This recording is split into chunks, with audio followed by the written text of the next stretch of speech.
आपका स्वागत है हमारे चैनल पे। तो समझते हैं 12th का जो मैथ है part 1 exercise 1.2 question number 1 construct the truth table for each of the following. तो यहाँ पे देखते हैं पहला क्वेश्चन है दोस्तों। यहाँ पे पहले क्वेश्चन में क्या बोला है, जो आपको इक्वेशन बना के है उसका क्या बनाना है, ट्रूथ टेबल बनाना है। क्या बनाना है, ट्रूथ टेबल। तो मैंने यहाँ पे बना के रखा है। आपको पहले बताते हैं जब और रहता है और में जब if any one is T, कोई भी एक टी होगा देन क्या आंसर आएगा, टी आएगा। जब एंड में दोनों भी मतलब if both are T then उसकी वैल्यू क्या आएंगी, टी आएंगी। देखिए यहाँ पे इफ बोथ आर टी मतलब टी टी रहा तो टी आएगा। इसको अच्छे से ध्यान में रखिएगा, ठीक है। इफ देन रहा, देखिए इसको हम क्या बोलते हैं, इफ देन, और उनमें टी यफ रहा तो क्या आता है, यफ आता है। टी यफ रहा तो क्या आता है, यफ आता है। इफ एंड ओनली इफ, दोनों भी देखिए बाय डायरेक्शनल है, दोनों में भी if both are same then T, if F होगा तो टी आएगा, ठीक है, और टी टी होगा तो टी आएगा। याद रखिएगा बाय डायरेक्शन में if both are same then T. तो देखते हैं ट्रूथ टेबल में। पहला देखिए दोस्तों हमने क्या लिखा, P और Q का ट्रूथ टेबल लिखा। पहले टी टी लिखते हैं, फिर देखो टी एफ, फिर इसका उल्टा एफ टी, फिर एफ एफ। शुरुआत में टी टी लिख दीजिएगा, लॉजिक है मतलब ध्यान रखने के लिए, ये तर्क है। टी टी लिखे, फिर टी एफ, फिर इसका उल्टा करो एफ टी, फिर बाद में एफ एफ। शुरुआत में डबल टी है, बाद में लास्ट में एफ एफ है, दूसरे नंबर पे टी एफ और इसका उल्टा एफ टी। ऐसा भी ध्यान रखें तो आपको आ जाएगा। ओके, अब देखिए कि ट्रिक्स के हिसाब से हम जाएंगे। पहला ब्रैकेट क्या है, P, और यहाँ पे हम इसको क्या बोलते हैं, if then. P if then Q बराबर है।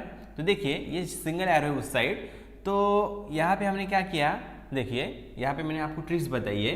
इफ देन रहा उसमें टी यफ रहा तो क्या आएगा, यफ आएगा। टी टी एंड एफ रहा तो क्या आएगा, यफ आएगा। तो देखते हैं यहाँ पे ट्रूथ टेबल में टी यफ यहाँ पे है और उसका क्या आएगा, फॉल्स आएगा, मतलब यफ आएगा बराबर। बाकी टी टी कर देना है, बाकी टी टी लिख देना है। फिर देखिए अगला वाला। अब देखिए यहाँ पे ऐसा ब्रैकेट और ऐसा है, इसलिए हमने यहाँ पे ऐसा लिखा है। देखिए bracket P single arrow Q bracket complete, और यहाँ पे क्या है, एंड है, फिर में Q। तो हमें स्टेप बाय स्टेप सब कुछ मतलब सॉल्व करना है, सब कुछ छुड़ाना है। तो देखिए पहला ब्रैकेट और फिर क्या लिखे, एंड और Q।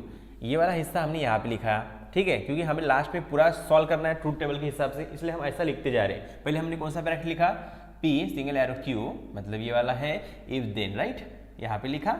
फिर हमने इसको पूरा क्यों लिखा, देखिए क्योंकि हमें यहाँ पे P के साथ दर्शाना है। तो देखिएगा क्योंकि यहाँ पे Q की वैल्यू है ऑलरेडी, तो इसको दोबारा लिखेंगे क्या, नहीं। देखिए पहला ब्रैकेट, फिर ये पूरा यहाँ पे। अब देखिएगा ये पहला ब्रैकेट की वैल्यू तो लिख के है, इस पहले ब्रैकेट की वैल्यू लिख के है, और Q के साथ उसको क्या करना है, एंड करना है। ओके, तो एंड रहा, तो देखिए मैं बता रहा हूँ आपको, एंड रहा तो इसमें क्या होता है, if both are T then T आएगा आंसर। दोनों भी टी रहा तो देखते हैं पहला कौन सा है ब्रैकेट, तो ये पहला ब्रैकेट देखते हैं। तो क्या बोल रहे हैं, दोनों में टी रहा, बोथ आर टी, तो देखते हैं पहला ब्रैकेट में टी यहाँ पे है और बाद में क्या है, क्यू। तो क्यू कहाँ पे, यहाँ पे।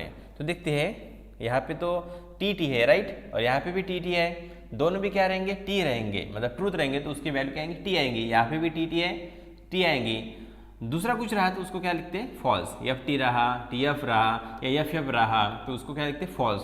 जब दोनों बार टी टी रहेंगे उसका वैल्यू क्या आएगा, टी आएगा, राइट। देख लीजिएगा अच्छे से, टी टी का वैल्यू टी आया।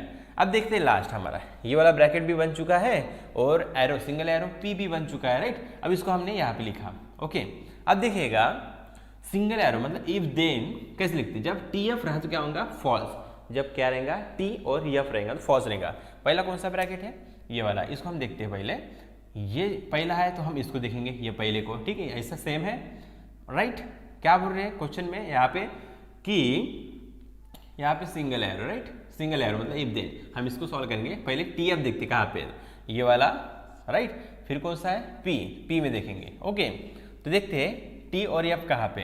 तो इसमें देखिए पहले इसको देखेंगे, टी यहाँ पे है और यहाँ पे एफ का भी यहाँ पे। तो टी समझिएगा, टी यहाँ पे है और एफ यहाँ पे है। तो देखिएगा पहला टी, ये पहला है इसका, तो इसके लिए दिखेंगे, पहला ये ब्रैकेट है ना, ऐसा ब्रैकेट यहाँ पे दिख रहा है आपको, तो इसके लिए हम ऐसा गोल करेंगे। फिर देखेंगे एरो P है, तो P इस लाइन में, तो एफ यहाँ पे है। क्या बोल रहे हैं, इफ देन में सिंगल एरो में टी एफ रहा, टी एफ रहा तो क्या आता है आंसर, एफ आता है। तो यहाँ पे एफ आके है, राइट। बाकी का क्या रहेगा, टी टी टी रहेगा, बाकी का क्या रहेगा दोस्तों, टी। तो इस तरह आपको ट्रूथ टेबल सॉल्व करना है। तो आपको स्क्रीनशॉट निकालना तो आप निकाल सकते हैं। देखते हैं आगे। धन्यवाद।